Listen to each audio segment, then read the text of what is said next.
Well, hello. How is everyone? Happy to see you. Great to be here.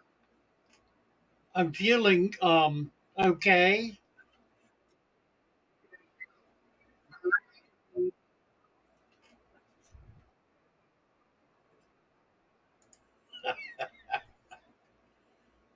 Glory. Yeah, it's getting hot now. So summer is upon us. I think we have 2 days before the summer heat boils us. Summer on the eastern shore of Maryland is in some ways hotter than Florida. Uh, Somehow it's like living in a balloon where not much moves and it just sort of swelters. There's a persistent swelter. Don't know quite why that is, but it I recall it from my childhood, and I guess I'll be experience it again this summer. Get this thing out of the way, more or less. Glory. So, what we're talking about is Father Fish being on a rampage. And I don't know what that means exactly, except, except that, oh, I don't know. I'm feeling sort of all over the place, I guess. I'm just lacking focus. And I think that's what Rampage is. It's just pervasive lack of focus. Just go nuts. Just everywhere. And it's kind of the way I'm feeling. So I'm anticipating that y'all are gonna get me focused on your conversations here. I see Kayla is with us, Peplin Creek is with us, Il Utah is with us, KS Preeper, Andrew Fenna, who set up his first Father Fish aquarium this week. And he finds it so much more interesting than sterile aquariums. Well, it certainly is, isn't it? Somebody made a comment today in a post to a video that suddenly their children are putting aside their tablets and taking an interest in the fish tanks. Isn't that amazing?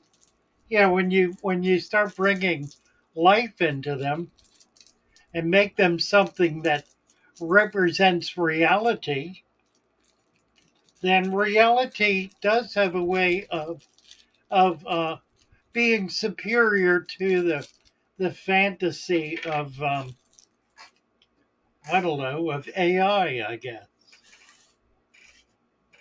the fantasy of AI. Ain't that just absolutely the fact? Ricky Criddleball. Hello, Ricky. Who else? Joe Sneed, Lausers, and Erie. And Erie offered a hug. I'm really big on hugs. Electronic hugs leave me cold. Except the thought's nice, and I do appreciate the thought, but there's a sense of incompletion, I guess. And too many lovely ladies give me electronic hugs and leave me,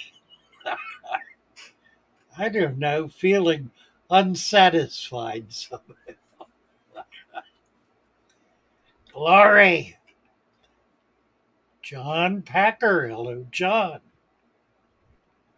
Who else is here? Rebecca. Rebecca Mandelas. What's up, Kaler says. Not a lot, Kaler. Jacob Pritchard. Pritchard. Good morning, Grandpa. Well, good afternoon from Grandpa Kaler. Kaler is doing a 9.99 super sticker. You are a blessing, Kaler. I so do appreciate you. You've been a friend and a support from day one. Somebody who believed in this channel, I think before near anybody else did. It's interesting. There are a few who have stuck around over the years. Peplin Creek certainly has stuck around over the years. Tommy Denda, I don't know if you know Tommy. Tommy's in Holland, and he was. We were talking about it the other day. He he was active with us when we were doing the morning daily live streams, 9 o'clock in the morning. I get out of bed, go down to the shop, which was about a half an hour drive. Go down to the shop, get everything turned on, and we'd sit there and just carry on for an hour. I think hardly any of those are worth watching. Or the quality was poor, but the conversation was always just very personal and very fun. And we did a lot of music. We did songs. We did a lot of really fun things. And somebody with a Russian name.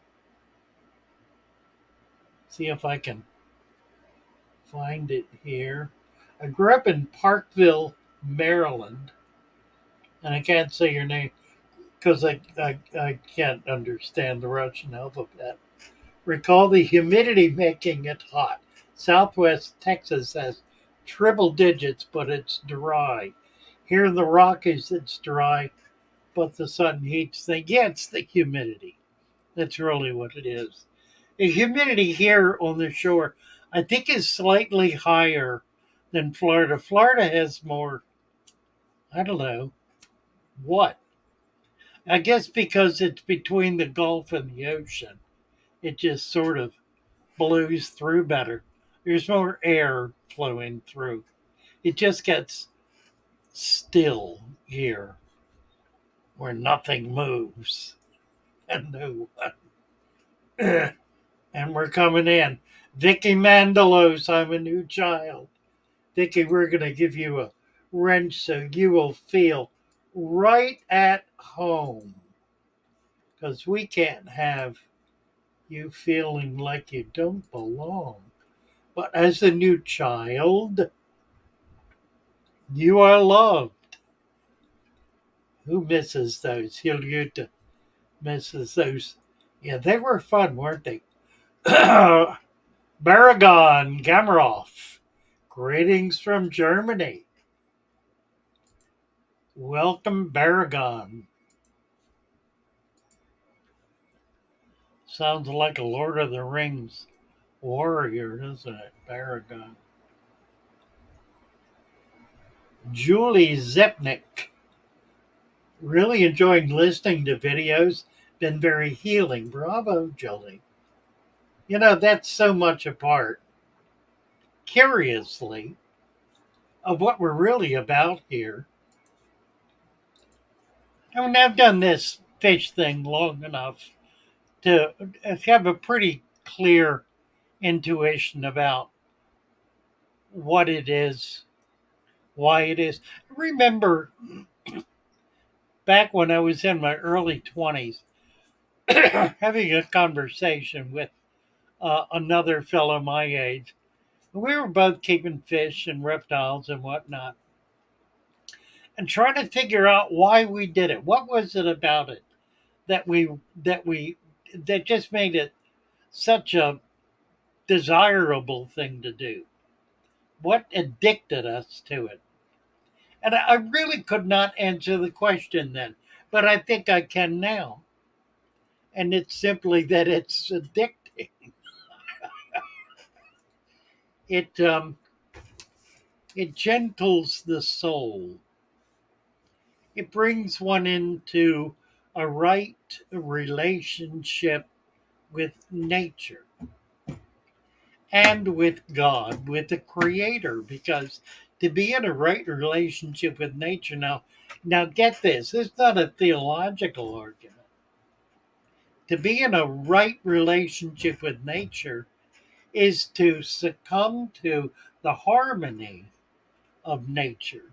Now, I know there are storms and eruptions and fires and tragedy and all of this stuff. That's true. It's there and it's real and it happens.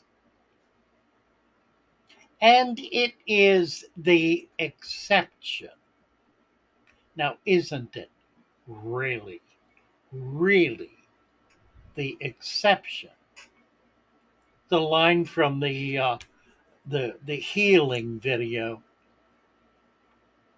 Nature is not in chaos. Just didn't. It's not, and that we look out and we don't see everything dying. I mean, if we did, it would be shocking, wouldn't it? And if we've seen something like a body of water get polluted, it is shocking because it's not normal. It's not the way things normally are. That's not to say that everything is hunky dory and fine and perfect all the time. It's not. But mostly it is. And that's what we get in touch with.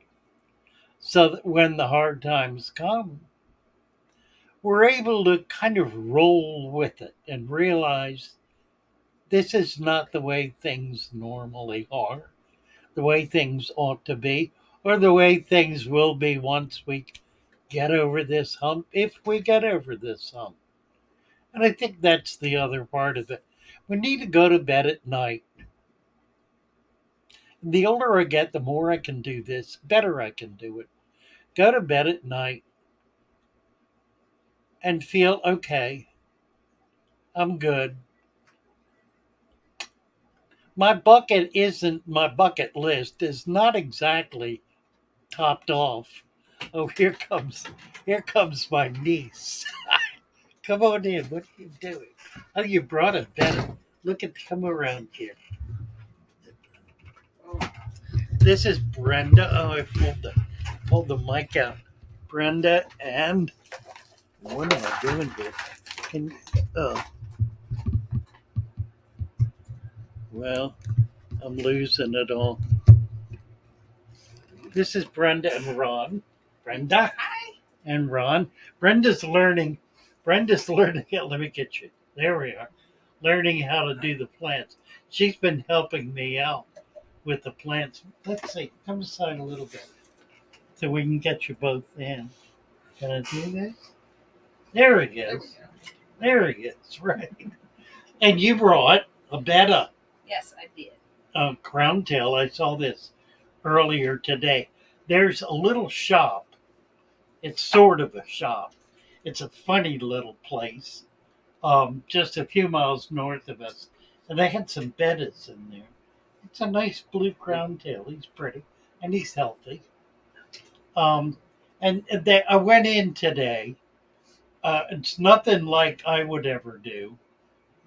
It's a weekend flea market, is what it is. And he had some, what did he have now? Guinea pigs, bunch of guinea pigs. He had some kittens, one or two snakes, a turtle. I got a turtle. I bought a turtle. I bought bought a little snapping turtle. It's in the first pond out here. So we're going to put this in the tank. Where can we put it? We'll put it right here outside. And then tomorrow when she comes back, we're going to set up. We'll have to do this on video. That'll be good. Here, open it up. I can't do that. Hold this. Very good. We're going to make a tank for this betta tomorrow. And we will do it as a video. Here, dump them in. While I'm holding this. Yeah. Can you reach it? I'm short.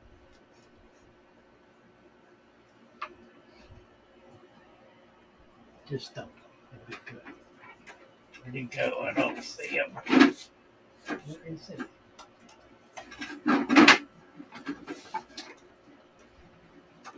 Hanging at the top. That's what they do. It's funniest thing. There he is back there. He's swimming in the back. getting away from us. There he is. Here he comes. There he is.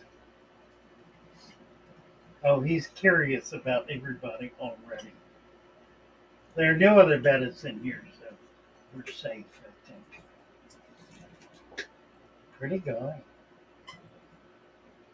Oh. So I'm live streaming.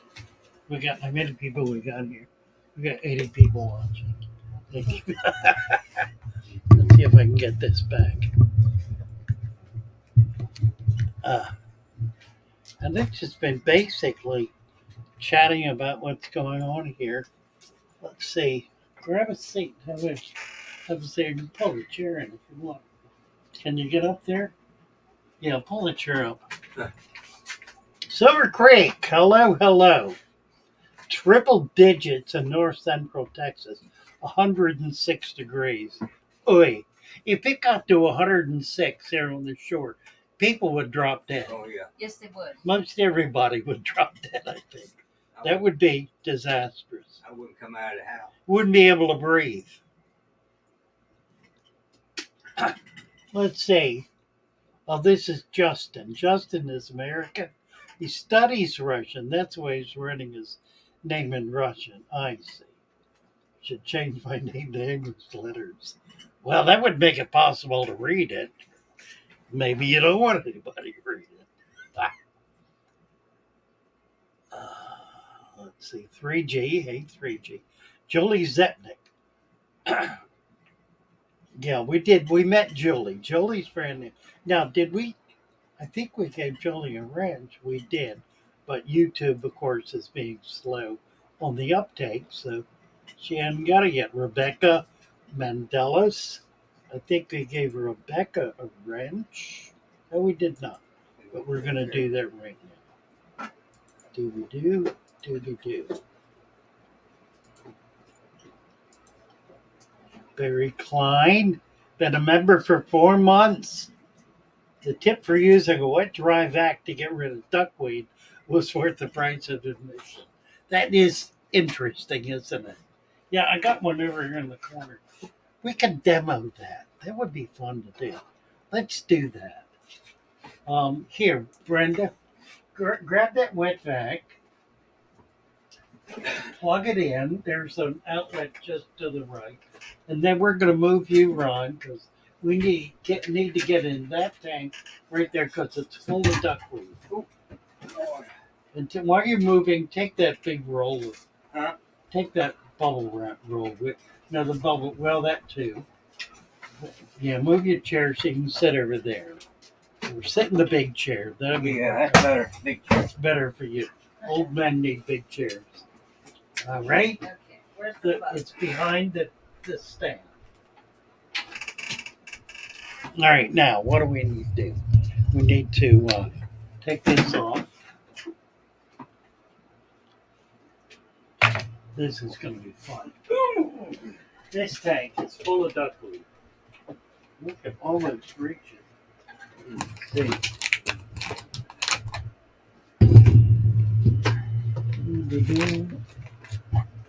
Closest we're going to get. Close enough. This end goes in there. To get it plugged in? Yep. Okay, now I'm just going to slide the glass over. We're going to demo this. We're not going to do it. There's the problem. The problem with the wet vac is that it fills up too quick. So the trick is to not get water, just get duckweed leaves. And you'll see how tricky that is. Go ahead, turn it on.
Yeah, that's it. Yeah, it fills up too quick is the problem. I need to get a bigger run. That's only holds about a gallon of water. Yeah, let's try to. There we go. Anyway, I don't know if you could see that or not very well. It's how Henry the Hoover drowned. Funny guy, Gary. Move fish unless you want sucking out of your home. There was one watching. There bettas in there that were born in there about 6 months ago, and there's still some in there. And they were watching it. They were right up there looking at the leaves disappear. Funny stuff. Yeah, it's like that. It's hard to do, but it's tricky.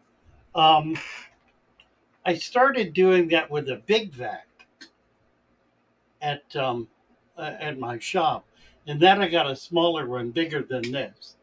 That worked a little better. The problem with the big one is you really can't control it very well. It just wants to suck everything up. But the smaller ones are a little easier to do. So well, let's see. Why don't we do this? Let's talk with Brenda a bit because come on over here, and I want to talk with you. Yeah, good. Sitting right here alongside me. See if we can do this. So you've been learning fish stuff. Yes. Yeah, you've been helping with the plants. We get tell us what you've been doing. Separating the orders as they come in, the plants, learning the names of the different plants, packing orders. She's pretty good. Going and getting the mucky muck. Oh, right. Tell us about that. That's fun. Oh yeah, I got a special pair of shoes, and I get down there in the mud and scoop all the nasties off the bottom of the water and fill the bucket.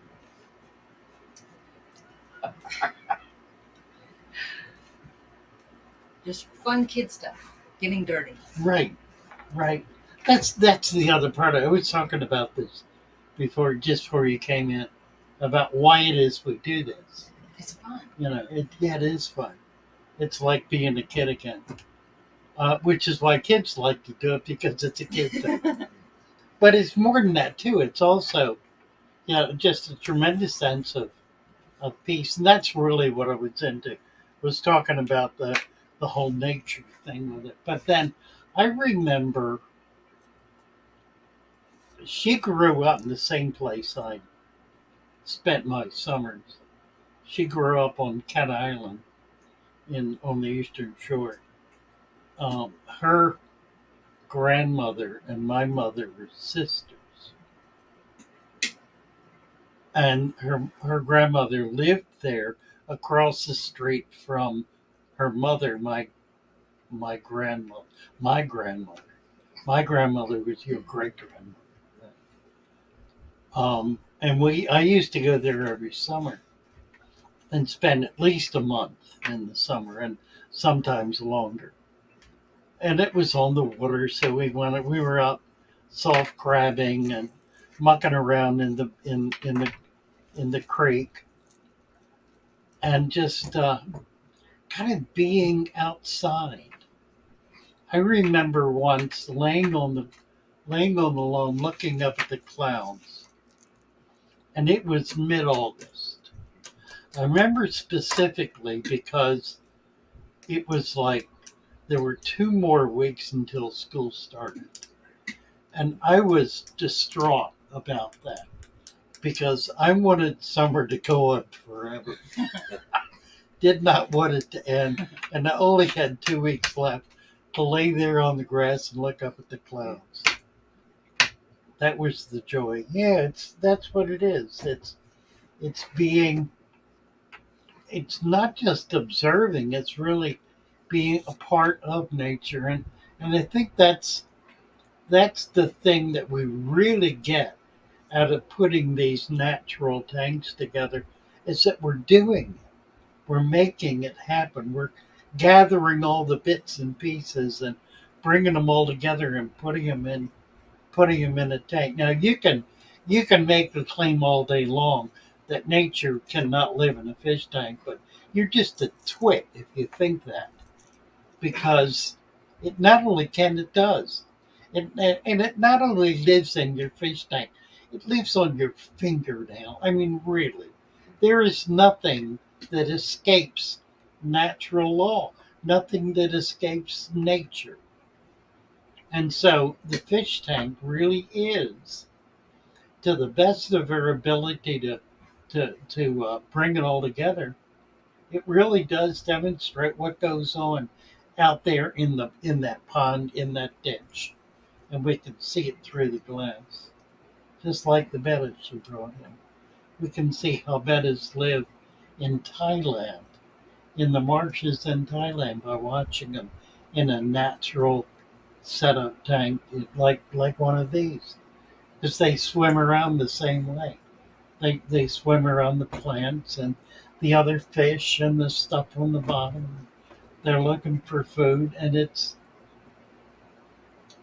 somehow the nature of a reality that escapes us far too often.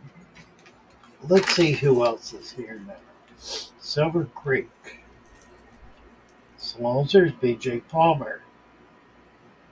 They're talking about the fish tank, about the vacuum.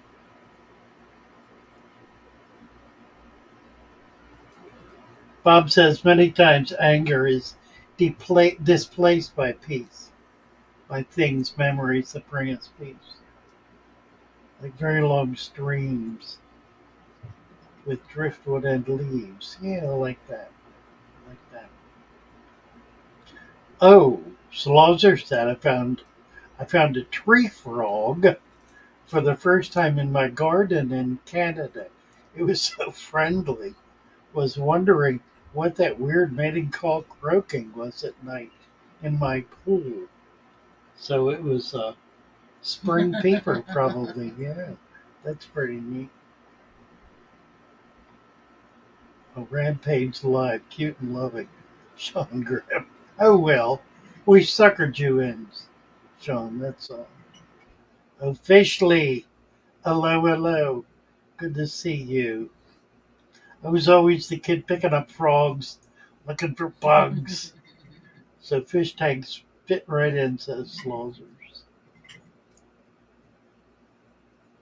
Give a thumbs up to show you're having fun. Where are we with the thumbs? We need to look. There we are. We got 41 thumbs. We got 94 people watching. We're a little short on the thumbs up. Get in there and do thumbs. By the way, any of you who are um, signed up on the Fatherfish channel, make sure you ring the bell. I discovered recently that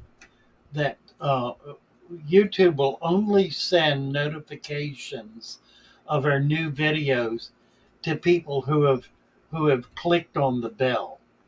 That means that's the notification bell. That means you want to receive them. Goodness sakes, we're getting. Whoa, what's going on here? What is going on here? Somebody did something weird. All right, we gotta find it. Foxy's here. Hey, Foxy, good to see you. Listen, I want to get some of those eggs from you. If you can put something together, send me maybe I'll just remember to do it. Send you some money. She has axolotl eggs. I want to get a few and see if I can get them going. Where are these? Imre is here. Imre, nice to see you. BJ Palmer, Patricia Phillips. There are two. Boy, a lot of people are commenting. I'm way behind. There's a Facebook user. We are on Facebook. Make sure you type your name in so we know who you are. Here they are. Stephen Clark. Stephen says, Father Fish, which aquarium plant gives off the most oxygen? Darn, that's a good question. The one with the most leaves, probably. I don't know. I tell you what, well, we need to talk to somebody about that. I think it's a function of, well, it's gonna be the maximum leaf. Probably Amazon sword. That's the biggest, largest leaf. So probably it would be a matter of how many cells how many cells are in the leaf, because the O2 is produced by each individual cell doing photosynthesis. So it's the one with the most cells, which would be the biggest leaf. Really good question. And thank you for your $20 gift. And what is this? This is, oh, okay. It's a $10 super sticker from 3G. Thank you, 3G. But this is it. What is this? Animal Kingdom at Home, 1100 something. After coming across, so here we go, this channel and the anoxic filters by Dr. Novak, so much of my work has reduced in this hobby that the number of tanks I have doubled, and I can spend more time with my fish. I only have one tank that needs water changes now. Well, you're very welcome. What is the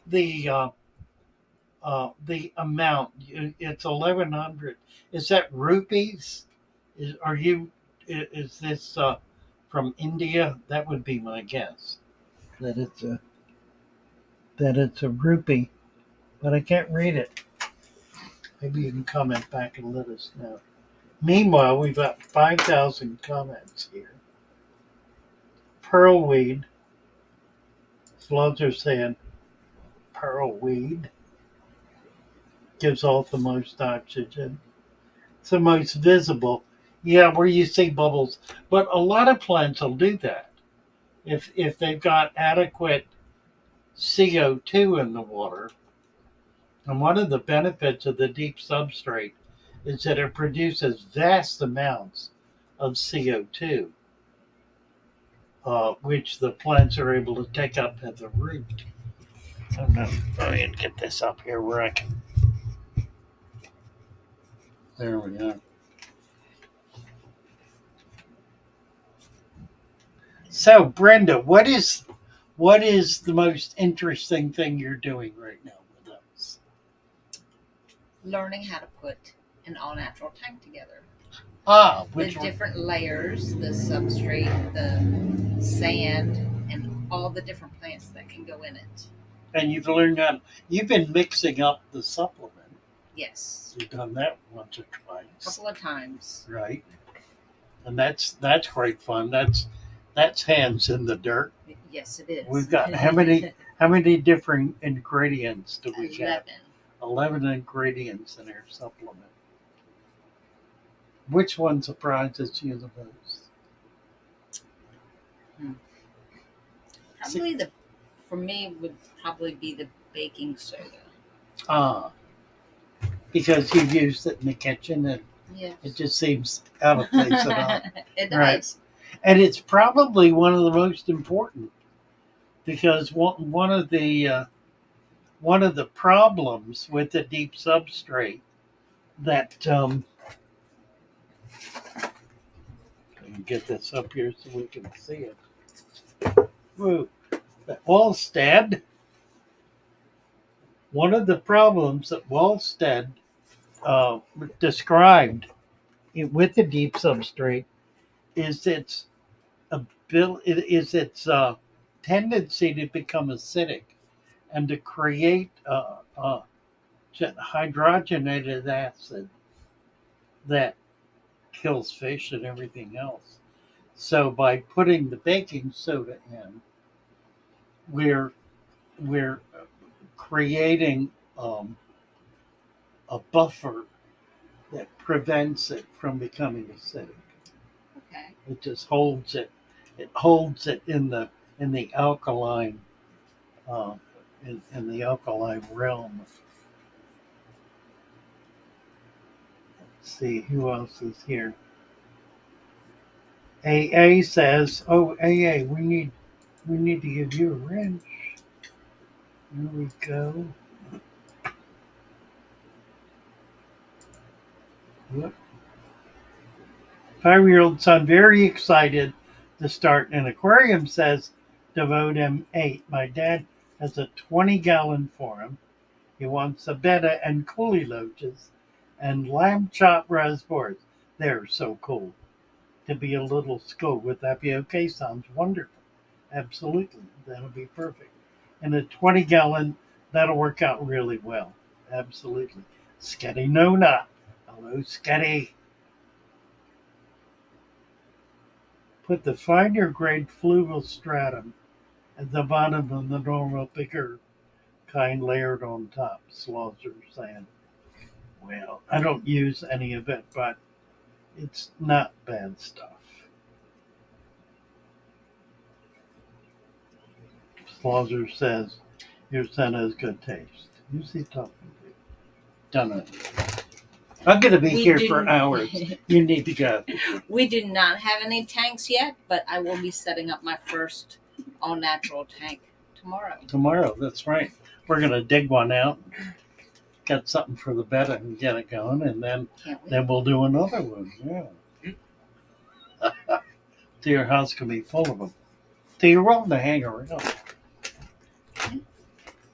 But if you need to go, I understand. Fish story. Oh, Alex is here. Hey, Alex. Sometime you can let that happen and create a blackwater tank that has a pH under 6.5, and then ammonia turns to a safer molecule of ammonium, or that evaporates away. That's right. You've done that a lot, Alex. You know what? Let's get Alex up here. We've been wanting to do this, and we just haven't done it. Let me post the link here. Copy. Alex, come on up and say hello and talk about this a little bit. I'll post it a couple of times. Case. Where's my keyboard? That's what I need. There. We'll see if he's able to do it. He may be naked. He may not want to come up. Alex is in Seattle, and he does these kinds of things too, and does it's got a lot of really exquisite fish and beautiful tanks. He's been at it longer than I have on YouTube anyway. So we'll see if he's able to pick up and come over. Who's this? Max Movies. My father fished natural tank doing well. Who would have thought? Same principle. That's right. Funny thing about nature, isn't it? Works everywhere. You know what else is interesting about that? Is that all the little bugs that are in your water, the little amoebas and paramecium and all those little bugs, they are everywhere. They're the same ones. An amoeba in Timbuktu is the same amoeba in New York City. Daniel White, when is the LRB Alex Father Fish live stream happening? We've got it tentatively scheduled for August. And the plan is to, what's going on? For me, Alex is going to be in Florida. Salzer can't wait to see Alex naked. He ain't coming up, so he might be. Um, we haven't got a date yet, but we're going to try to see if we can get together at Lucas's ranch. Well, let me grab my hat. He says, right. He's. I think he'll make it. We'll see. Love your teaching. Got a 10-gallon. Has the dirt and sand on the bottom with some natural stuff in it. Want to put guppies and other small fish. I think you would best do it. Uh, do not ever hold off putting fish in the new tank. Don't wait. There's nothing to wait for. The fish need to be in the tank immediately. I put them in day 2. If you want to wait till day 3 or 4, then that's fine. But I put them in right away. Guess who's here? Hello, How are you? I'm doing well. Nice to hear you. Let's see. Yeah. I need to cut the volume down here. I don't even know how to do that. Oh, testing 1, 2. Maybe I can turn mine down. Try it again. I haven't used this for so long. I don't. I've forgotten how to do it. I think Uh, I don't know if I Just can. unmute. What about under settings? is this better? No, it's the same. Okay. Audio? Let me see. Maybe I can do it. Oh wait, I can do it. Hold on. Is that better? Yes. Okay. All right. There we go. How are you? Yeah, I'm doing good. I've got a lot of my tanks are up and running with lots of critters Oh, and look at that. Rummy yeah, nose. I love rummy nose. Such a yeah. cool This little fish. this tank is growing a little bit out of control. Uh, this Anubius is cophifolia, and it has, I mean, the leaves are just ginormous. But I wanted to show you that I've got this tank going, and it is doing really well. You can see this substrate's 5 years old now, and this is before I was doing as deep a substrate, but you can see the levels of the mulm built up. Hold on 1 second. I'm screwing around pushing buttons here, and I've managed to mess up the screen totally. Let me see if I can get it fixed. Oh, it's okay on YouTube. Well, maybe it is. I don't know. Hold on 1 second, Alex. Yeah, sure. No Undo. worries.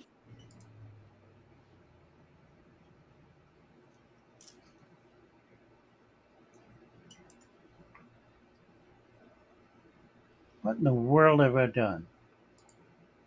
There we are. Okay, we're back. We're good. All right.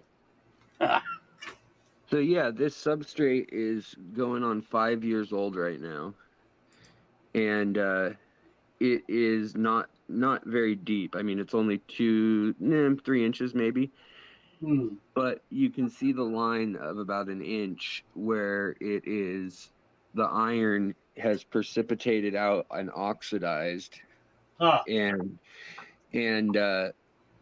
above that everything is oxygenated, whereas below that everything is anaerobic or low oxygen. It's probably Right. not anoxic in this tank, but it's got that look to it, and it's the pH in this tank's pretty low. It's about 6.5. Really? Yeah, yeah, but that's because we also have soft water out here in Seattle. Oh, Our okay. water, our So you don't water. have a lot of KH. No, it comes out with 1 kH out of the tap, Oh and my then word. this project here now is um, the deepest substrate I've ever done. And this is 5 gallons. Well, it's actually about 7 gallons, but 5 gallons of water. And there are little fish that are in here, gold barbs and a white cloud minnow. And they grew up in here. And I've never fed, watered, put light on this or anything. I mean, all I've done is topped it off with soft water when it evaporates, but it doesn't evaporate too much because the neck narrows it down. Oh yeah, right. What's that? About a 5 gallon, three Yeah, gallon? Yeah, yeah, it's 5 gallons. yeah. Seven. So the whole container is 7, but And if you've you got said 5 inches of dirt in it, a more than substrate. that, Wow. probably more than that. This is all the substrate right here. Where So did the probably substrate come from? my local pond, Okay, and then so so there's this that's a resurrection jar. yeah, and it has rocks and sand at the very bottom. Then it has lava rock that's pretty like hollow, like pumice stone, and Yeah. then it has local mud and dirt, and then it has a little bit of ADA Amazonia soil, the Oh, old kind that had a ton of ammonia in it. right. And then it has a layer of coarse sand and pea gravel for another inch, and then a layer of sand, and then another layer of fluval stratum Huh. just to buffer the water slightly, Yeah.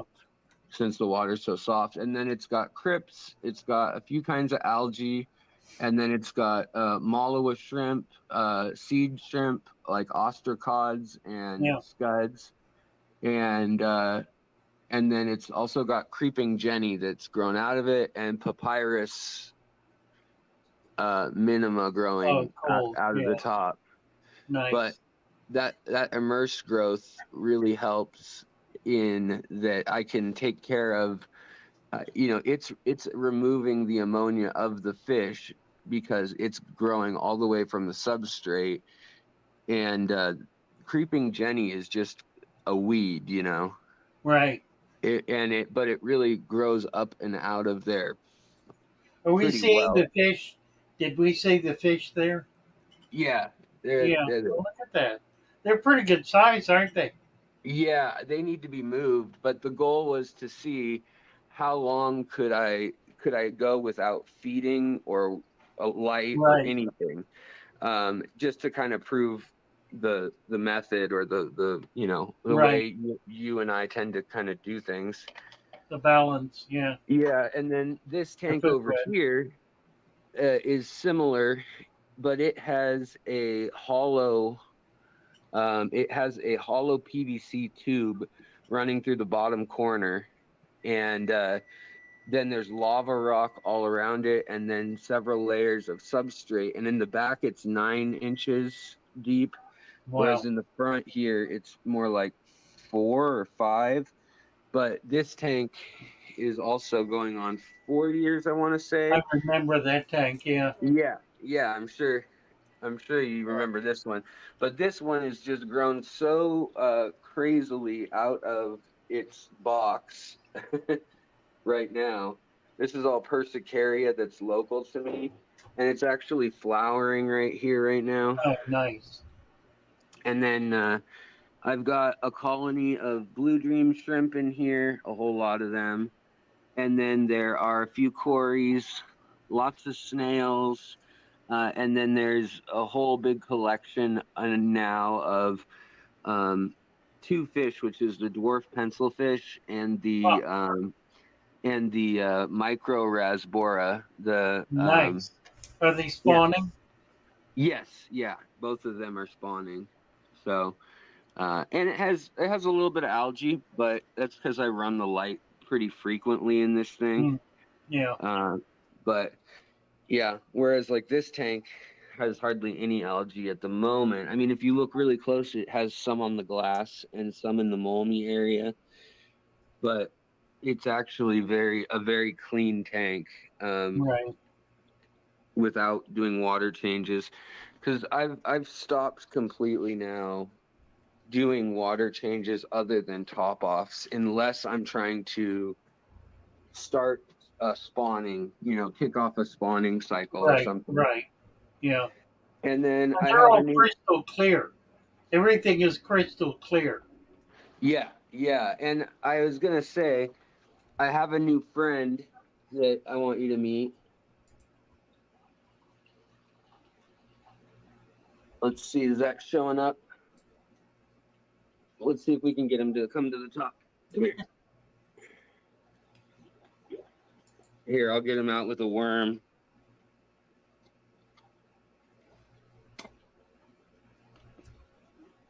All right, hold on one sec.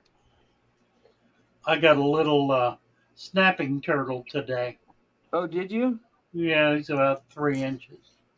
That's cool. Come on. Let me grab a worm out of this little worm bin that. Foxy and Peplin, if their axolotl is laying eggs. She's close to it, so I'm going to try to get a few, see if I can hatch them out.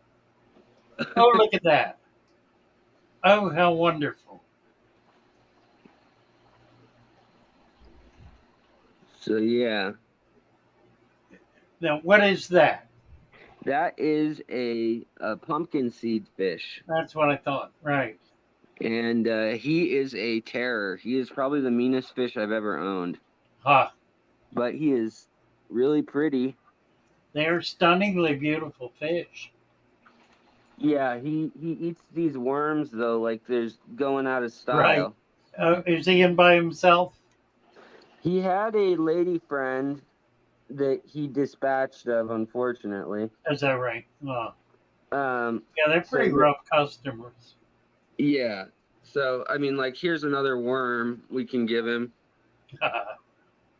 But And they're just gone almost take care of instantly. business, right? Yeah.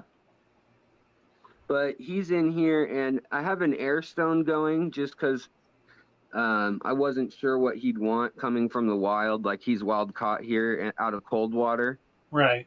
So I wanted to make sure I didn't shock him with putting him in a 75-degree fish room because he came from 50-degree water in Seattle. Right. He But- can handle 75. They can handle low 80s. Yeah. Probably 85. Yeah.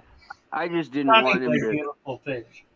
Yeah, so he's been a lot of fun lately. I've been playing neat. around with that tank, and all the other tanks are still going strong, and they're all pretty similar. I've got also Megoptera,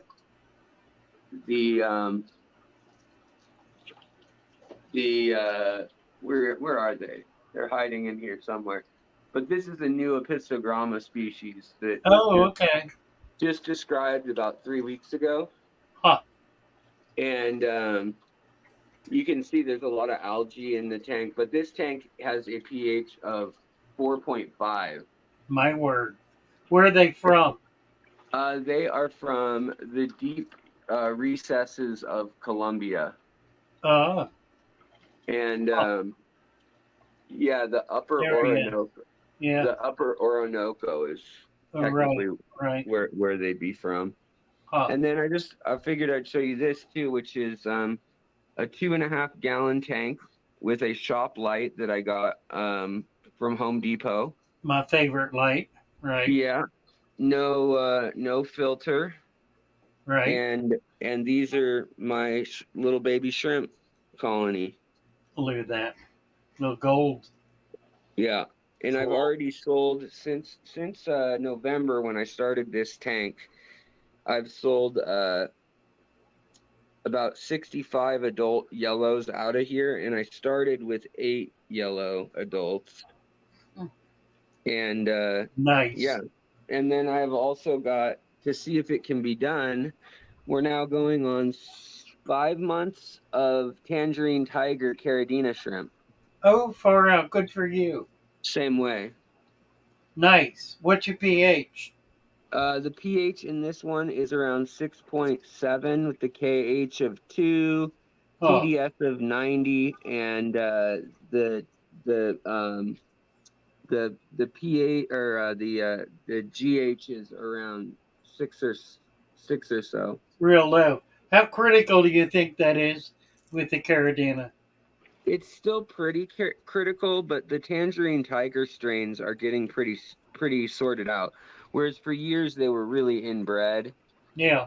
And people were only keeping them in like very, very tight parameters of you Six know, oh. Yeah. 6-0. Whereas like this tank here, which has Elosoma gilberti down there, and then it's got draped fin barbs up here, which are from Uh-huh. limestone water in India and Wow. Bangladesh. Huh. They've also got shrimp, and this tank's an 8.2 TDS. That's Neo, right? Yeah, and that's a Yeah. Neo surviving. And sorry about the reflection. Um, but yeah, it's surviving and doing well. But I mean, just to show the difference that I can keep them in 6.7 or 6.6, or I can keep them all the way in 8.2. Huh. Yeah, it just depends on what you want to do and acclimating them and all that. But I've been having fun with these drape fin barbs too. They're kind of newer. I haven't seen them. That's a cool looking fish. Yeah. Yeah, they've got like a nice yellow top fin, and then the males actually have a fin that's round that just sticks straight up when they're Huh. jousting in the morning and stuff. So they kind of show off to see who's boss, and they spin around in circles and stuff. And then Nice. I've still got my little 10-gallon tank with my ruby uh tetras and my panda loaches Oh wow. and Cool. rice fish. They're all Yeah. doing good. Huh. So yeah, and then up here we've got what looks like a disaster, but it's actually one of my live culture tanks. This is where I get my scuds from, Oh, and my excellent. Huh. paramecium, and that's where I put like all my extra clippings from the fish room that are small. I just put them in here, and this is all mulm that's built up on a glass Oh, bottom over right. years. And Right. then we've got a wild betta malak, Yeah. and then a wild betta embolus, Huh. and then betta maha triensis are down here. And then we've got over here um, These everything from betta, are better. No. and we've got everything from betta splendens to domestic bettas.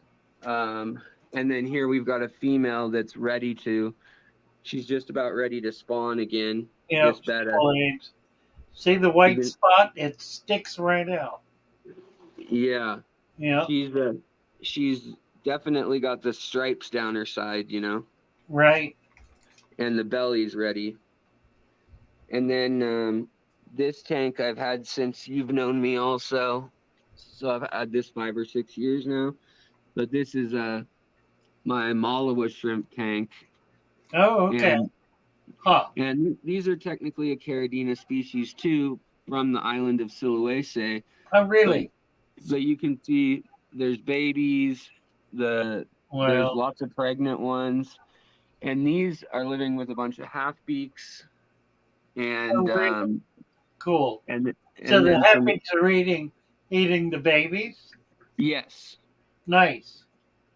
And then basically light is all that's gone in here. I haven't even done a water top off. Um, there is a filter going just because I'm running a filter to jumpstart another tank, basically. But Uh, you can see it's just barely at a drip just to yeah, keep it yeah, yeah. wet, basically. But it's a 40-gallon tank, and it's all started to go immersed and everything too. Well, cool. So That's a breeder. 40-gallon of 3 yeah, foot. Wow. yeah, Yeah, exactly. yeah. Right. And Nice. then Yeah. And then there's last of all, there's my lake inlay tank that's also very immersed growth right now. So You've yeah, gone native, yeah, Alex. yeah. Well, what's funny is we had Hans Evers from Germany come out and speak, Yes.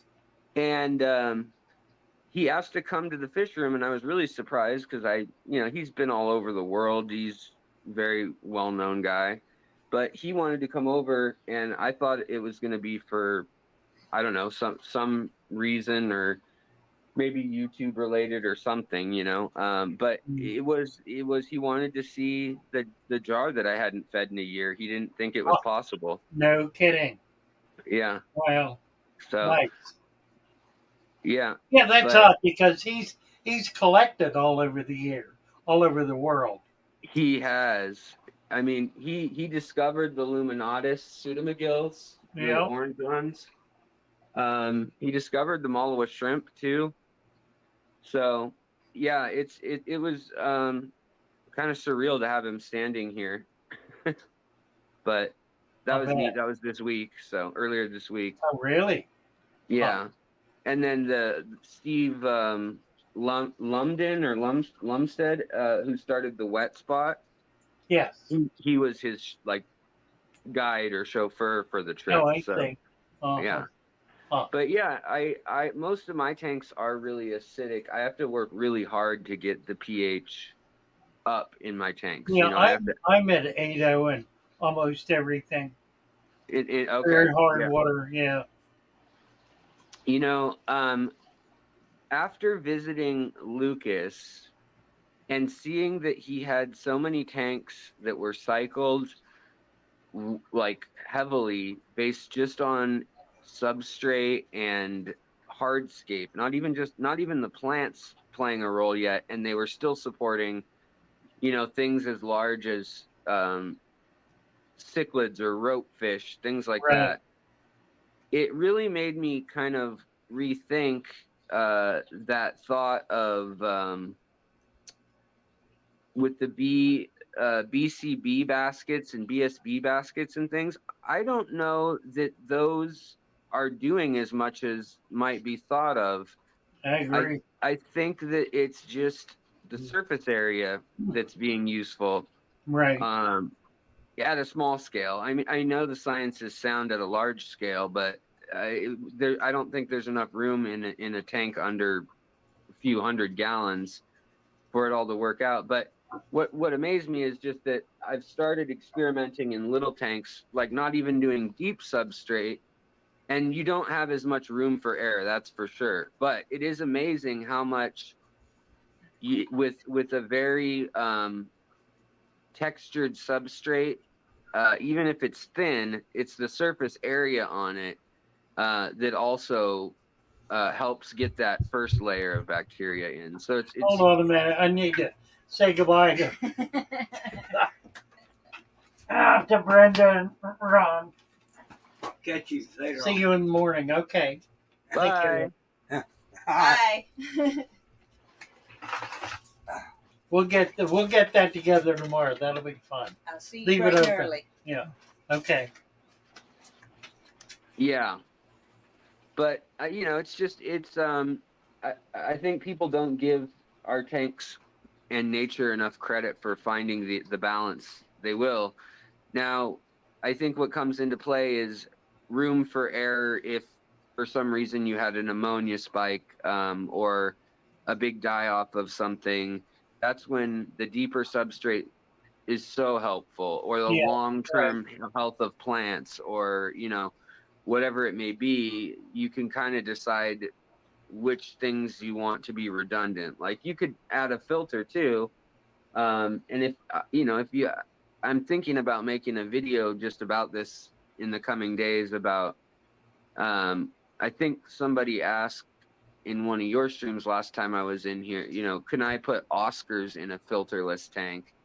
And I said, Mhm. you could, but it's probably not the best idea with how much meat they eat. Some sort of water change or some sort of or heavily planted. Yeah, You know, you're it's a lot of biology to compensate for.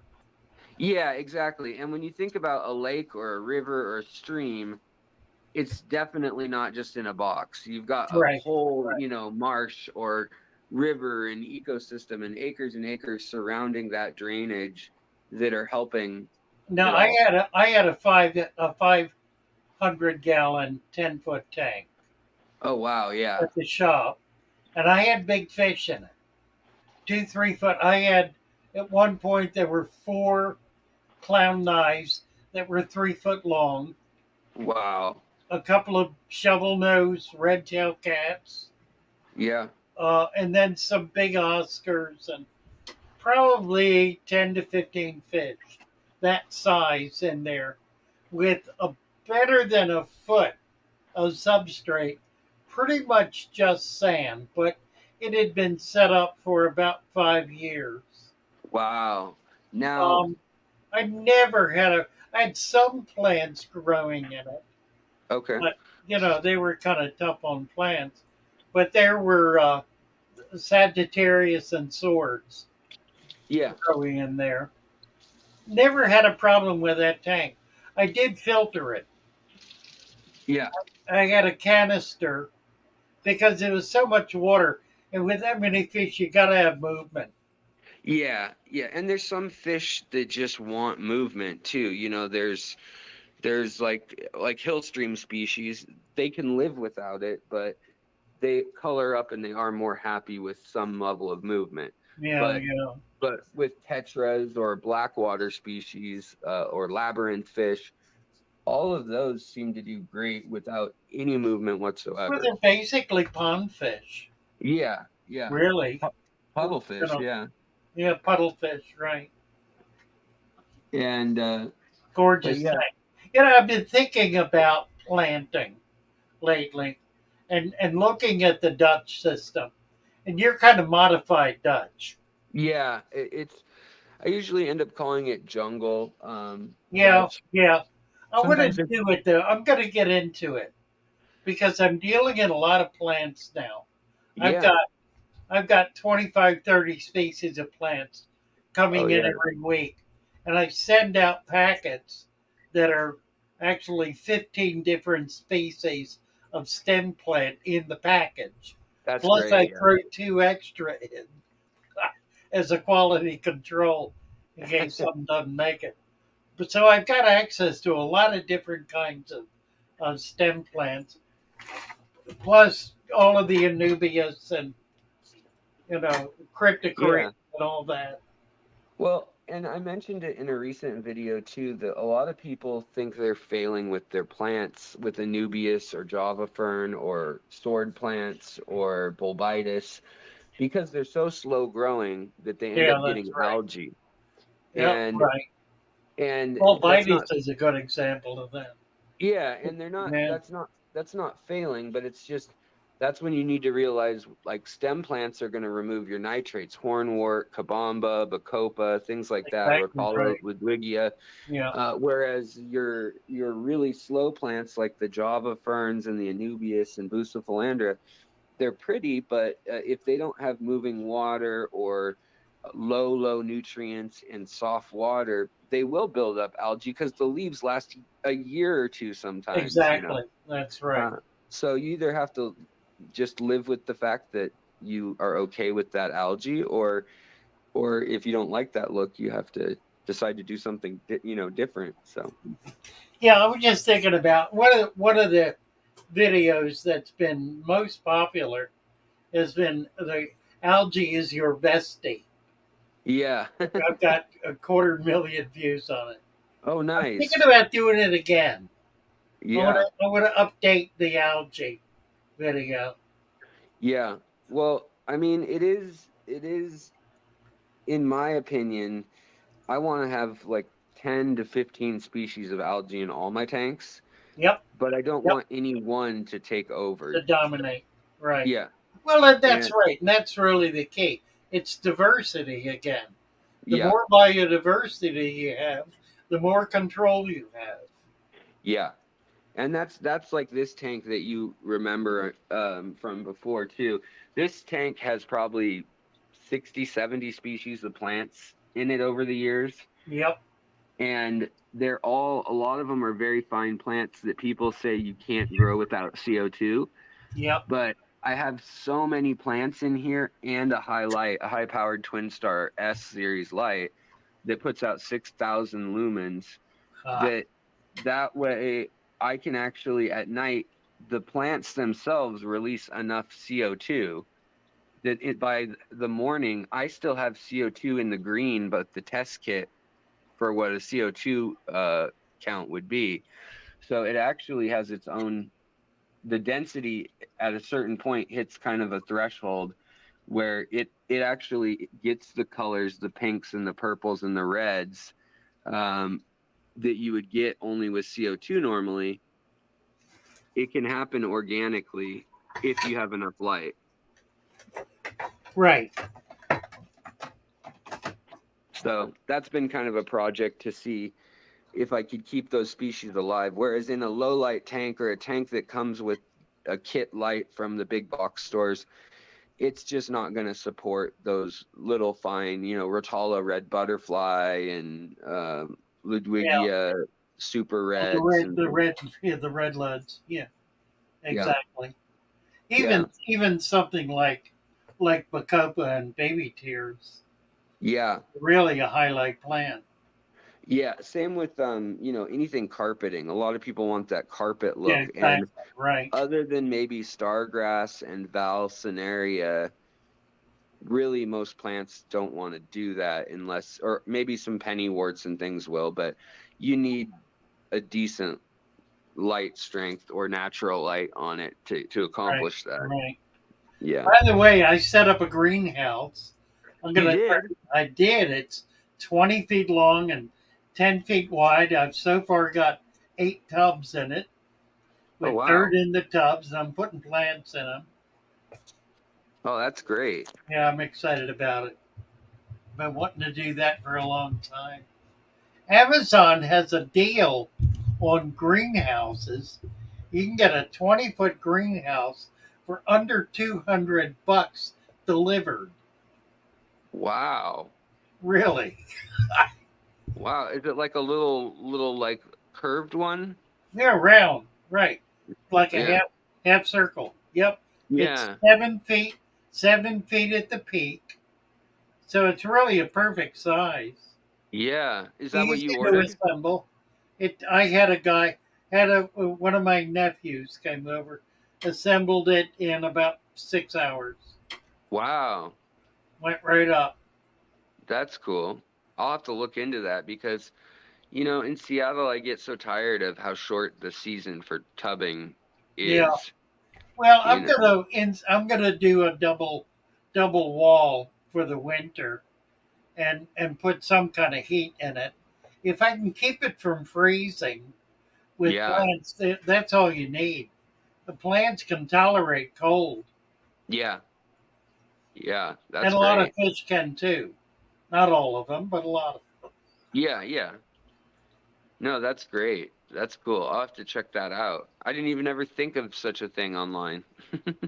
Yeah, that's funny. Well, I have a neighbor down the street who put one up, and I looked at it, and she told me about it, and I just went and looked, and it was too cheap not to buy. Yeah. I mean, I've done $200 projects before that went in the trash. Oh, yeah. Oh, definitely. Especially in this hobby. Really, Yeah. lots. Yeah, I mean, if you're trying to do the latest and greatest tech with something, you know, they want that for the stand for a light or the Oh, I stand know. for your I tank. know. Yeah, I have still not settled in on the fish that I want in my tanks. I've been getting a few, just a few things, but I still really haven't nailed it. And my problem is, I want oddball that is breedable. Yeah, So, so I don't have the water to be able to do chocolate gouramis, or yeah, licorice. That would be what I would really want to do, but yeah. I That can't get away with it. You and probably that's could in your water. I, oh yeah, I that's can't. that's They what I won't tolerate hard water. yeah, I've got the samurai guramis, the Valentii or Volunteer, yeah, volunteer. I've had them. I've had them a lot, but they come and they go. I can't keep them long yeah, they're term. they're a beautiful little fish, that's for sure. Oh, they're amazing, and there are more and more people breeding them. Yeah. It's Yeah. happening. And they're fun because they're mouth brooders too. Right, So exactly. the dad takes care of them in his I big spawned throat. them one time, the chocolates, years Uh-huh. ago, 20 years ago. I spawned them. I Oh, never cool. got a hatching though. Never saw the That babies. that's the tricky part because also the parents are pretty apt to get nervous and swallow the Yeah, babies. yeah, right. Um, so that part is tricky. I've have a few fish that are like that myself, where I get the babies for 2 weeks, but never get past that point, and I feel like Groundhog's Day whenever I see the babies. Yeah. You know? The Yeah, gobies are another one. I'd love to do gobies, but so many of them are brackish. yeah, and a lot of like the Stiphodons and things, they're they have to go out all the way to the ocean as larvae and then eat like diatom algae and zooplankton Well, to even be born. that's And hard. then That's hard to replicate. it is, and they have to, I mean, they have to be born in fresh water, and within 48 hours they have to be into the salt or brackish water, and Well, then by a week they need to be in complete salt, and huh, then they need something specific about what grows in mangrove swamps, bacterially and algae wise, yeah, um, that they eat because they're such small mouths. They're larval for the first 3 or 4 months of their life, and then at about a year old, they'll swim back into the streams they hatched in, and they'll just climb up even waterfalls. I mean, it's incredible. wow. There's a They're such a species, cool creature. Yeah, yeah, there's a species that's this big, fully grown, and it can climb up. There's a on Maui. There's a waterfall that's I think it's 690 feet straight up, oh my word. and they will climb the wet rocks with the Wow. water coming down. And actually, they have their pectoral fins are modified to be a suction cup. Yep. Yeah, I've seen that. Right. I've had them. Yeah, they're pretty cool little fish, but they will escape your tank. Like what's the other one? The climbing perch. Oh yeah, yeah. The The other. yeah, I'm thinking I of the second. Not what is it?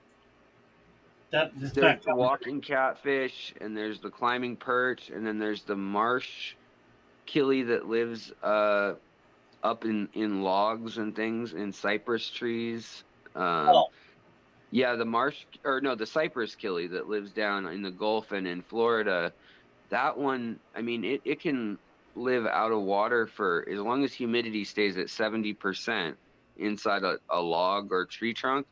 They'll right. be in rotted out tree trunks out of the water for over a month. Never caught one. Huh. Yeah, pretty crazy. And then, there's splash tetras and all sorts of other Yeah, yeah. interesting critters that lay their eggs up and out of the water. I finally found a place on the bay side of Assateague Okay. uh, where I'm going to be able. I found a sandbar that has a grass flat. So I'm going in there this week to see what I can catch.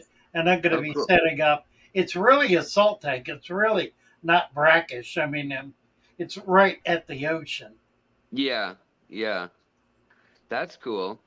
Are there seahorses that far north at all? It's the erectus.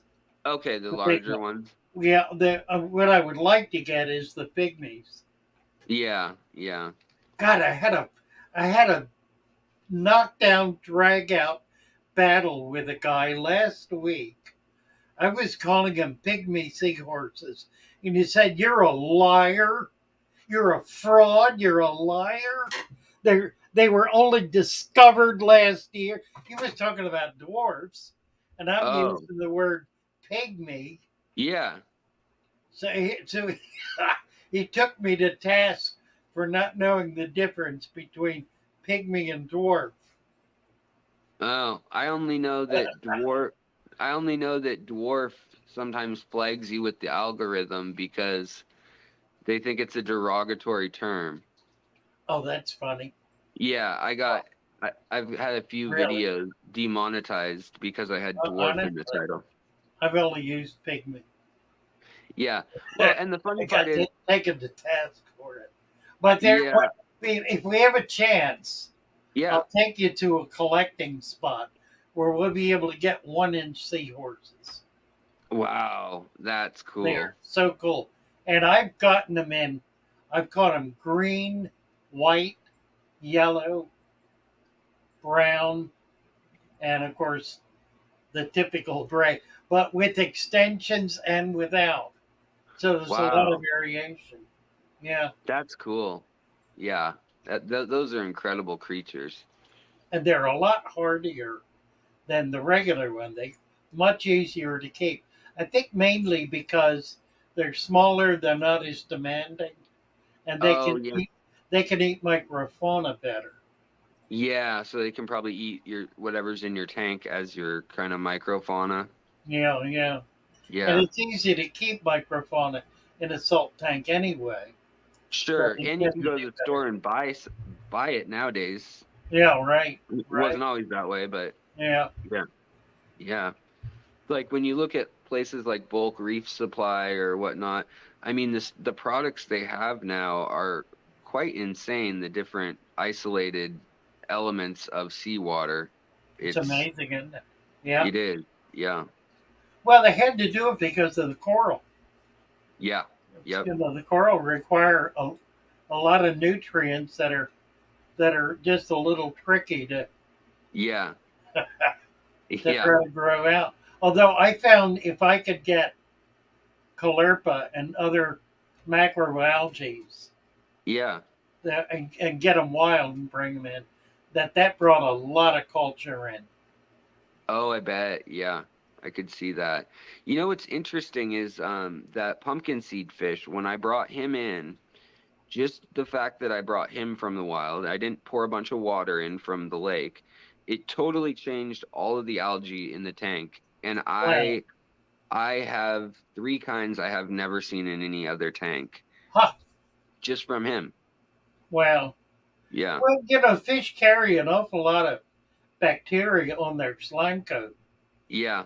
I think they must, between their gut and their slime coat, they must have, all sorts of spores and Oh yeah, seeds yeah. and, you know, Huh. Right. yeah. So, They're not clean, sterile little creatures, are they? no, no, they're Okay. not. Rich. Well, I appreciate you coming up, Alex. Yeah, yeah. Thanks It's for been letting me fun. You stop by bet. and say hello. I was just chiming in on the saying about the black water that if you do Yeah. have soft water or if you have black water and you've got that low pH, ammonia becomes it evaporates out as a gas, and then ammonium that remains, the ion, it actually is like nitrates versus nitrites, where it's Really? safer. Huh. Yeah. So So now, it's still feeding plants then. yes, it still feeds the plants, but it at under 6.5 pH, that's the cutoff. Um, Ammonia can't build up past zero point 0.5 parts per million. Huh. It'll evaporate out of the water unless it's something like 12 feet of water column you would need to keep the pressure to keep it down Oh, really?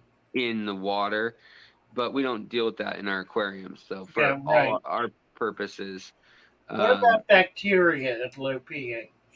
so it kills a lot of the bacteria that you're used to working with. But the thing is, bacteria, if you don't do anything that swings your pH fast, that bacteria will literally repopulate. Most of it has 12-hour half-lives Huh. and or regeneration times. Yeah. So literally you're getting a whole doubling every A new 12 hours. population. Huh. And so as long as you do it over the course of 3 days or 4 days, um, per pH point, that's plenty of time, and your ambient environment will actually just contain the algae you need.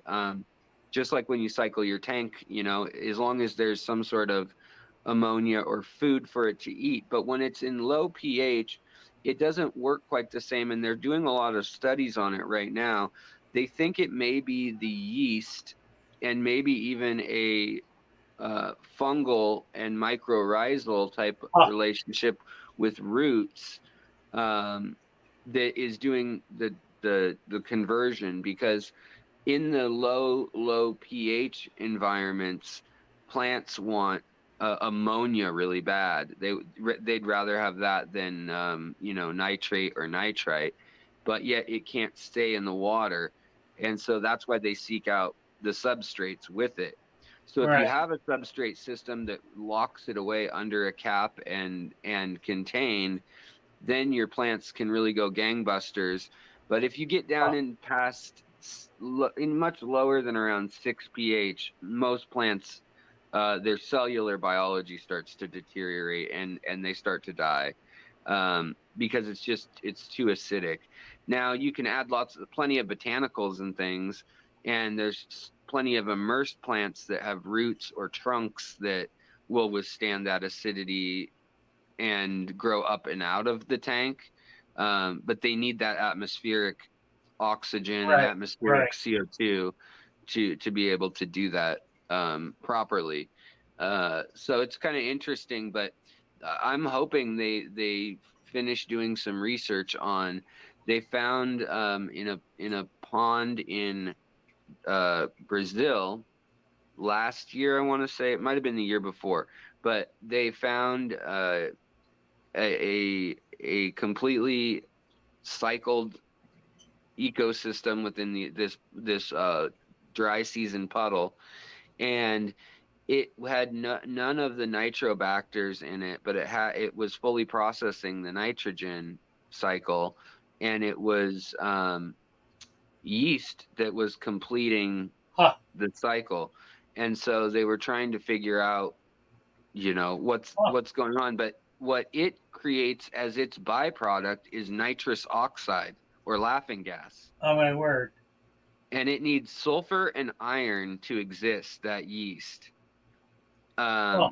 So your idea of what you should enrich the substrate with, you know what I Yeah. mean? And the old idea of throwing a rusty nail in, things like that. I do a uh, lot of iron. I don't think I've got. I don't know what I've got for sulfur. I do have some sulfides. is there potash in it at all? I'm using a lot of char. Oh, that'll have it. That'll have it. Yeah. Yep. And it's not much. We're talking parts per million here. So, Oh. but Yeah. yeah, I use a lot of char. A lot of worm casings. yeah, yeah. Uh, That's awesome. Well, you look great. Thank you. You You're too. all clean cut. It's getting there. Yeah. I'm losing it. Yeah, I know how that goes. Well, thank you for having me up. I just wanted to say hi Wonderful to and chat with you, Alex. Thanks took you for up on the coming. offer. Yeah, you'll have to stop by sometime on my show. One of these days, we'll have to do that. And then I talked to Lucas too, so we'll have to talk again about Yeah, all we that. need to do that, right? I do All want to right. try to get down. Are you still going to go in August to Florida? I was told by the dentist that's doing the work that I have to go down there to do. He's saying now more like October, but I mean, I'm kind of torn on, That's is a there better content? time to go down, frankly. It is, Yeah. yeah. And so I was gonna kind of, check with you, but see if I was gonna do 2 trips or if I was just gonna wait till then. So yeah. Yeah, I think I would prefer the fall. Okay, If yeah. there are too many. Yeah, I've decided when I go, I'm going to go for a week because I Yeah, want to be able to collect. yeah, But what I don't want to do is drive down because that's just a killer. I can't yeah, do it. yeah, yeah. It would be 3 days for me to get there. Unless I Yeah, that's might be able to get somebody to drive. That's possible. yeah. Still, Well, it's a full day to get there that way.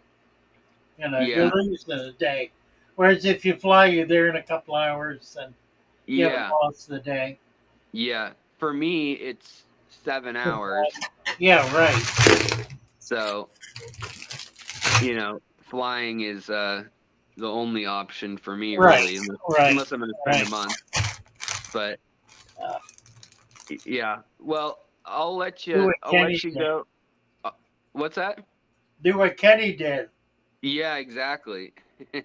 He's a madman, Yes, right. All Thank you, right. Alex. Well, all right. Well, have a wonderful evening and You too. goodbye to everybody in who's watching, who sees this. I'll see you guys later. Bye bye. Bye bye. Nice. Thanks, Alex. That was fun. Let's see. Somebody wanted to know. Yeah, potassium. Somebody wanted to know what the smallest container is you can put Oscars in. I love that question.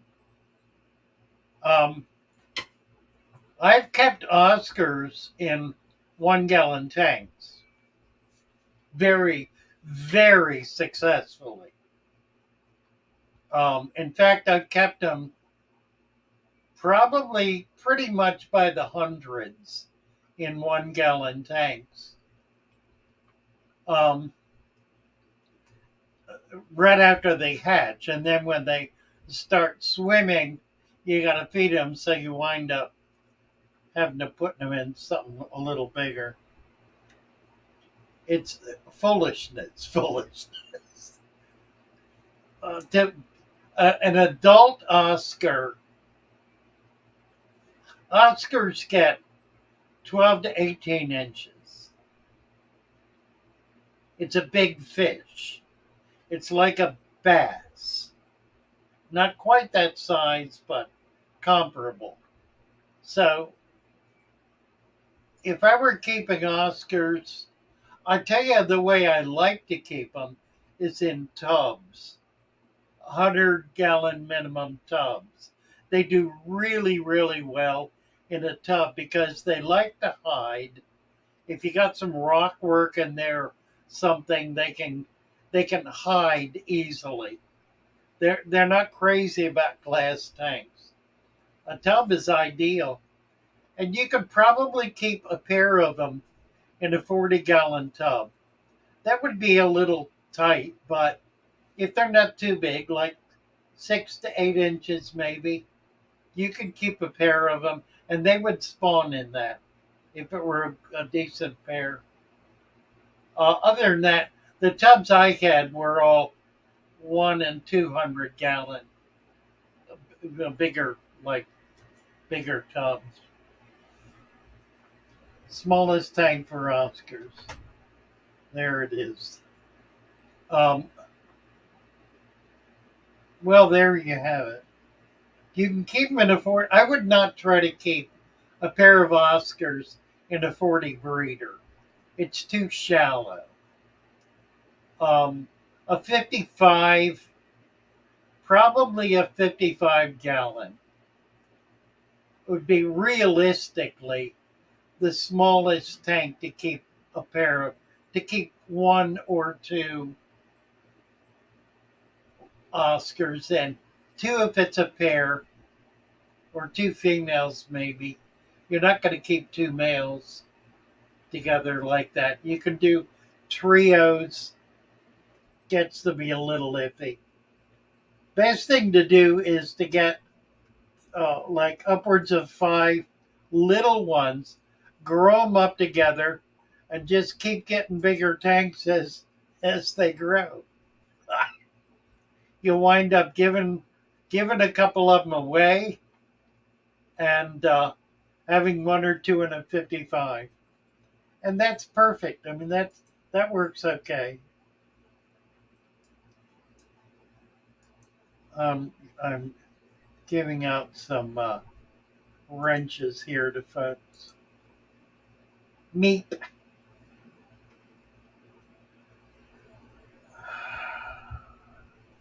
Chew, hey Chew. Sarah Llewellyn. Yeah, I like his fish story name. That's nice.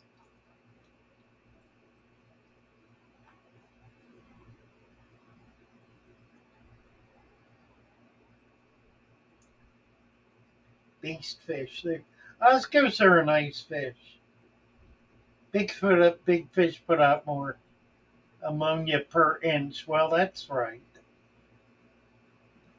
The thing to keep in mind with big fish is that once they reach maturity, which an Oscar will reach maturity at about 4 inches, that means at that point they have enough body fat to be able to survive long term with no food at all.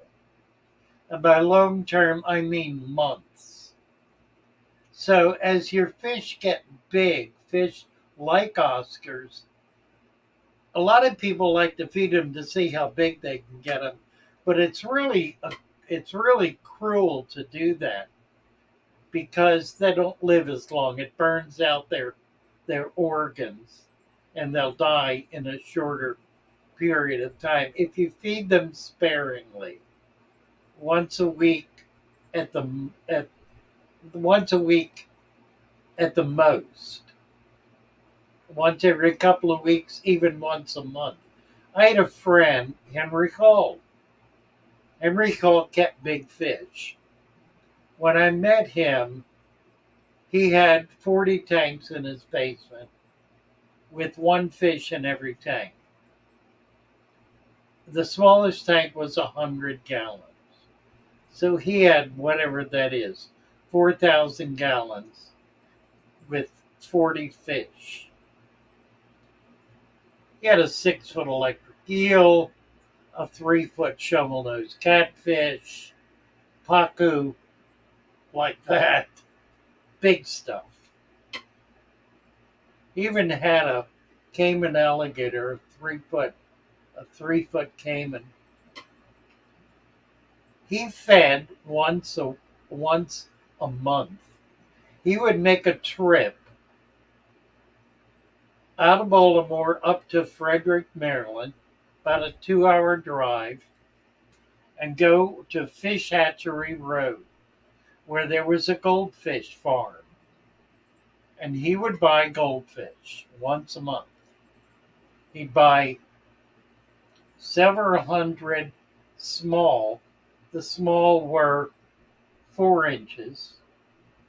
And then he would buy a couple of dozen large, which were 10 to 12 inches.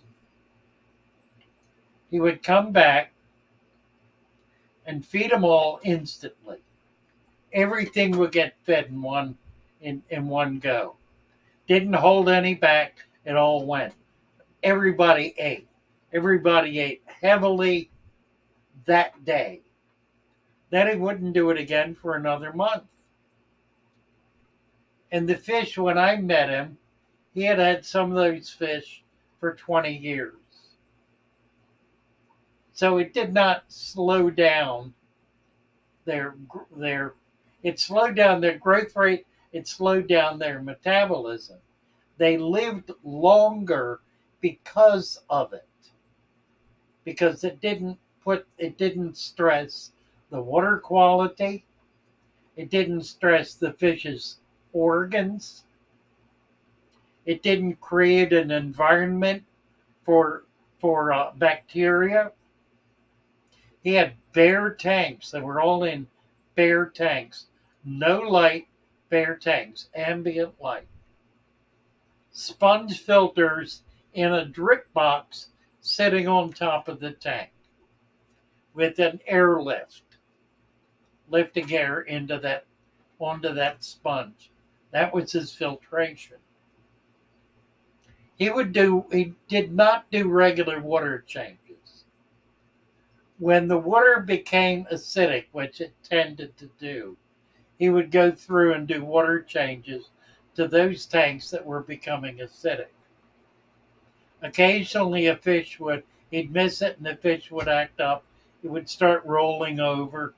He knew exactly what was going on. Dropped the water level down 75%, refilled it, and it came right back. I saw him do that more than once. He gave he was 82 when I met him. And I met him because he needed to get rid of all the tanks. So that became the first collection in the National Aquarium. We actually put them on display on Pier 5 before we started construction on the building. We put a big tent up, built a display, and had them on display. All of Henry Hall's fish.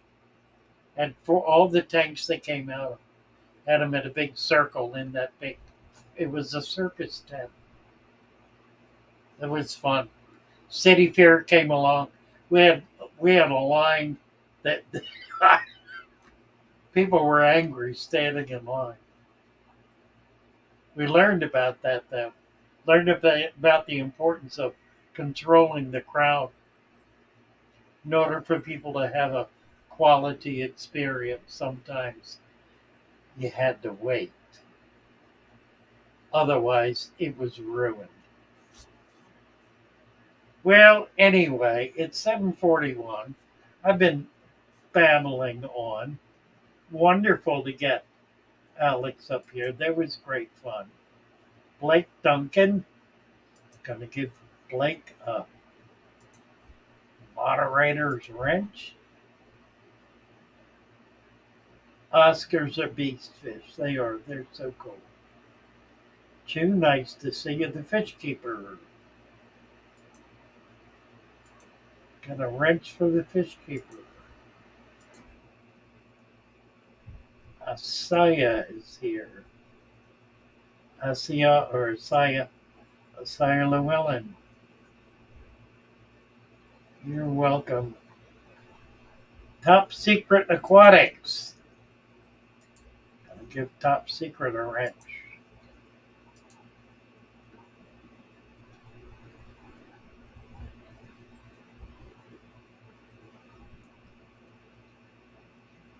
Oh, so they're talking about the 1-inch roll. Yeah, well, I don't remember where that came from. It probably from the 30s, from Innis. It probably came out of Innis. There were no big fish in the hobby in the 1930s and 40s. There might have been Oscar. There certainly were not Central American cichlids. There were no Africans. Nobody was doing big stuff. For one thing, there was no way to ship it. And people didn't have big tanks, they had little tanks. If fish got over 4 inches, they couldn't keep it anymore.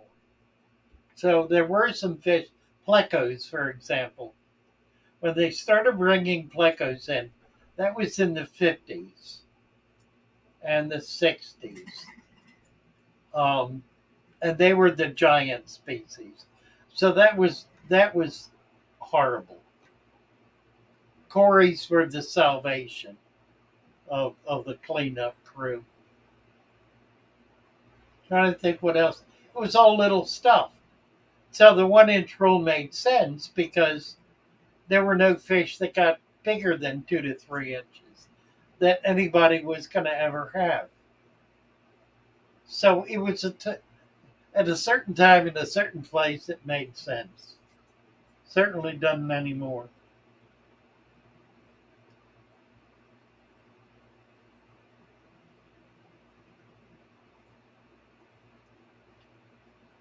Let's see if I got everybody. A wrench here. Wilbon 007. Great as a bullfish. They absolutely are. I recommend if you have a swimming pool, that you put fish in it and swim with the fish. I'm preparing for a battle. I'm not going to talk about this today. I will talk about it when the next chapter is written. Um, has to do with a mega tank that's being built. I'll just say that with saltwater on a mega estate that I've been asked to have a hand in, but I think there's going to be a lot of opposition. And I'm probably not going to win the battle because I'm not under contract. And those who are have the say. Anyway, wonderful to be with you always. Good to have Alex here. Nice having Brenda and her husband Ron visit. That was fun. Tomorrow we'll make a video of setting up her tank. And I want to try a couple of new things with the packet of plants. So that'll be fun to do. I need to come up with at least a 10-gallon tank. Anyway, God bless you all. Wonderful to be here. And we'll be back next 121. Pretty good numbers. We'll be back next Sunday, same time. See you then. Bless you all. Bye for now.